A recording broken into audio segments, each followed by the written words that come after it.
the most disturbing in the societies, as doctors urge parents and caregivers to make use of going for training to enable them to understand how to handle kids who suffer from epilepsy. Speaking at Kiambu during a sensitive forum aimed at curbing the vice, pioneer of the forum, Mrs. Jane Kariuki, underscored the need for people to come forward and express the needs that have bedeviled their affected families.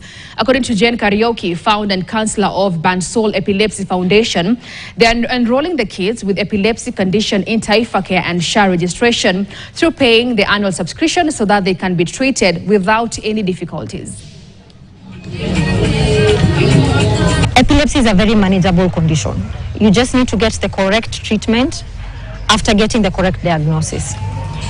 By following the advice of the doctor, then you can be able to have a child who is not seizing and hopefully even get that medication removed after a certain period of seizure freedom. There are many issues and many areas that we are attending to. First, we are attending to the general public, the adults, those that may have hypertension, those that may have diabetes, those that may have other illnesses. We are attending to them. Epilepsy is very dangerous. A child can maybe convulse while she's in the fire.